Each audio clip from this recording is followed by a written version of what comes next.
আমি আজকে আপনাকে বলবো একটা ভালো ডিএসপি তে কি কি ফিউচার থাকতেই হবে। এই ভিডিওটা দেখলে আর কোনোদিন ভুল ডিএসপি কিনবেন না। চলো শুরু করি। ডিএসপি কি এবং কেন দরকার? আচ্ছা, আগে বলি ডিএসপি মানে কি। ডিএসপি মানে হলো ডিজিটাল সিগন্যাল প্রসেসর। এটা আপনার সাউন্ড সিস্টেমের ব্রেন।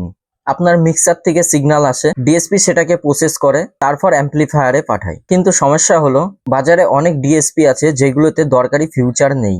আপনি টাকা দিচ্ছেন কিন্তু পাচ্ছেন না কিছুই। তাহলে কোন কোন ফিউচার না থাকলে সেই ডিএসপি কেনা যাবে না, সেটা আজকে দেখাবো। Alignment delay. প্রথমে যেই জিনিসটা অবশ্যই থাকতে হবে সেটা হলো অ্যালাইনমেন্ট ডিলে। ধরুন আপনার স্টেজ মেন স্পিকার আছে 20 ফুট দূরে, আর সাব ওফার আছে 5 ফুট দূরে। এখন দুটো স্পিকার থেকে সাউন্ড একসাথে ছাড়লে অডিয়েন্সের কাছে পৌঁছাবে আলাদা সময়ে, সাউন্ড হবে ঘোলাটে, অস্পষ্ট। টপ আছে, এটা আমাদের টপ আছে। টপের থেকে এখানটাতে আছে আরেকটু আগিয়ে গিয়ে ধরো এখানটাতে আমাদের বেস রয়েছে, ঠিক আছে, এখানটাতে আমাদের বেস আছে।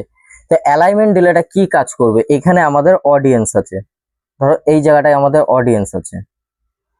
তো এখানটাতে কাজটা কি করবে, আমাদের টপ থেকে একটা সাউন্ড বেরোচ্ছে, ধরো আমি সাউন্ডটাকে 3 ভাগে ভাগ করে নিচ্ছি। তো এখান থেকে আমাদের সাউন্ডটা এই পর্যন্ত আসছে একটা ভাগে, এখান থেকে এই পর্যন্ত সাউন্ড আসছে আরেকটা ভাগে, এখান থেকে অডিয়েন্সের পর্যন্ত আসছে আরেকটা ভাগে।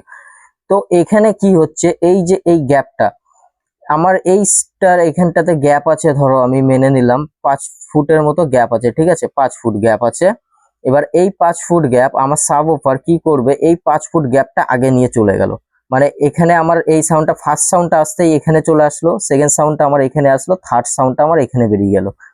মানে কি হবে, আমাদের কানে কি আসবে, যখন অডিয়েন্সটা এখানে থাকবে, অডিয়েন্সের কানে কি আসবে, যে আমাদের যেটা সাব ওফার আছে সেটার আওয়াজটা আগে যাবে, টপের আওয়াজটা কিন্তু পরে যাবে। কারণ টপটা স্টার্ট হচ্ছে একই টাইমে, টপ আর বেস কিন্তু একই টাইমে স্টার্ট হচ্ছে, সেহেতু কি হচ্ছে, আমাদের টপটা পেছনে আছে, তো টপের এখান থেকে লো পর্যন্ত যে সাউন্ডটা পৌঁছাবে, সেই পর্যন্ত সাউন্ড পৌঁছানোর জন্য একটা কিছু মিলি সেকেন্ডের একটা ট্রাভেলিং টাইম থাকে, সেই টাইমে গিয়ে পৌঁছাবে। কিন্তু সাব কি আছে, আগে আছে, তো সাবের টাইমটা কিন্তু আগে অলরেডি বেরিয়ে যাবে, সাবের আওয়াজটা।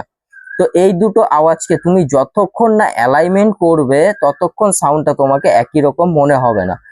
আর এই জিনিসটা না তোমরা যদি ঠিক করতে পারো তাহলে তোমাদের সাউন্ড হবে টাইট, সুন্দর, পরিষ্কার হয়ে যাবে। আর এটাকে ঠিক করার জন্য ইউজ করতে হয় অ্যালাইনমেন্ট ডিলে। অ্যালাইনমেন্ট ডিলে দিয়ে সেই সময়ের পার্থক্য আপনি ঠিক করে দিতে পারবেন। প্রতিটা স্পিকারের সাউন্ড একই সময় অডিয়েন্সের কানে গিয়ে পৌঁছাবে, সাউন্ডটা পরিষ্কার হবে এবং টাইট।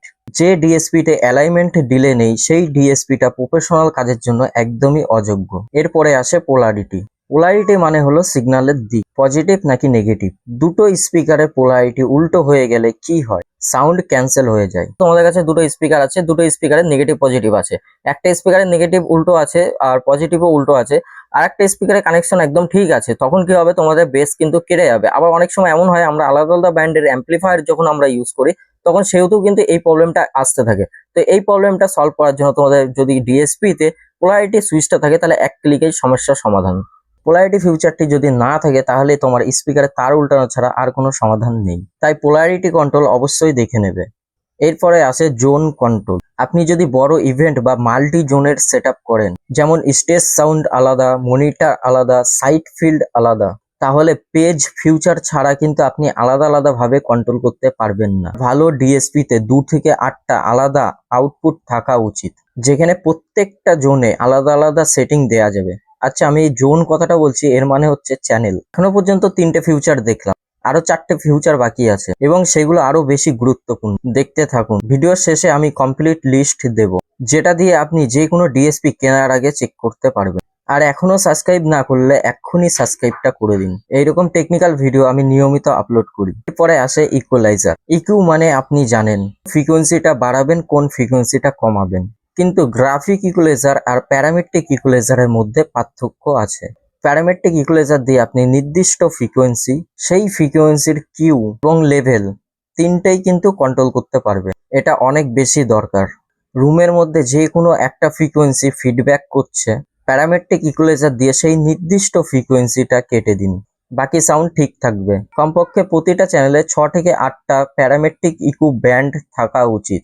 এরপরে আসে কম্প্রেসার। কম্প্রেসার কি করে, সাউন্ডের লাউড অংশ কমিয়ে এবং কিউটির অংশ বাড়িয়ে দেয়, সাউন্ডকে সমান করে দেয়। একজন সিঙ্গার যখন হঠাৎ জোরে গান করে সাউন্ডটা তখন হালকা ক্র্যাক করতে পারে, কম্প্রেসার সেইটাকে আটকায়। Threshold, ratio, attack, release. এই 4টে কন্ট্রোল না থাকলে সেই কম্প্রেসার কোনো কাজেরই না। পরে আসে লিমিটার। এটা আমার কাছে সবচেয়ে গুরুত্বপূর্ণ। লিমিটার মানে হলো একটা হার্ড কিলিং, একটা নির্দিষ্ট লেভেলের উপরে যাবে না। এটা না থাকলে কি হয়, হঠাৎ ফিডব্যাক বা লাউড সিগন্যাল আসলে সিগন্যাল যত জোরেই হোক আপনার স্পিকার বা অ্যাম্পলিফায়ার নষ্ট হয়ে যাবে, লাখ টাকার ক্ষতি। ডিএসপি তে আউটপুট লিমিটার নেই, সেই ডিএসপি কখনোই কিনবেন না। সবার লাস্টে সাব হারমোনিক সেন্থ। এটা অনেকেই জানেন না। সাব হারমোনিক সেন্থ মানে হলো মূল ফ্রিকোয়েন্সির নিচে নতুন করে লো ফ্রিকোয়েন্সি তৈরি করা। মানে আপনার সাব ওফার যতটুকু বেস দিতে পারে তার নিচেও সাউন্ড তৈরি হবে, ফলে বেস আরো গভীর আরো ভারী মনে হবে এক্সট্রা সাব ওফার ছাড়াই। ইভেন্ট, ক্লাব বা যে কোনো জায়গায় হেভি বেস দরকার হলে এই ফিউচারটা গেম চেঞ্জার হবে। ডিএসপি কেনার আগে এই 7টা ফিউচার চেক করে নিন।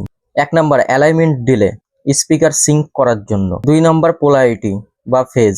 3 নাম্বার পেজ বা জোন, চ্যানেলগুলোকে আলাদা আলাদা কন্ট্রোল করার জন্য। 4 নাম্বার প্যারামেট্রিক ইকুয়ালাইজার, সঠিক ফ্রিকোয়েন্সিটাকে কন্ট্রোল করার জন্য। 5 নাম্বার কম্প্রেসার, ডাইনামিক্স রেঞ্জটাকে কন্ট্রোল করার জন্য। 6 নাম্বার লিমিটার, যন্ত্রপাতি সুরক্ষার জন্য। 7 নাম্বার সাব হারমোনিক সেন্থ, গভীর বেসের জন্য। এই 7টা ফিউচার যেই ডিএসপি তে আছে সেই ডিএসপিটা আপনি কিনুন, বাকি ফিউচার দেখার দরকার নেই। ভিডিওটা যদি কাজের লেগে থাকে একটা লাইক দিন, এতে ভিডিও আরো বেশি মানুষের কাছে পৌঁছাবে। আপনার কাছে কোন ডিএসপি আছে বা কোনটা কিনতে চাইছেন সেটা কমেন্ট করে জানাবেন, আমি সাহায্য করব। পরের ভিডিওতে আমি দেখাবো কিভাবে ডিএসপি তে ক্রসওভার সেট করতে হয়। মিস না করতে এক্ষুনি সাবস্ক্রাইব করুন। দেখা হবে পরের ভিডিওতে।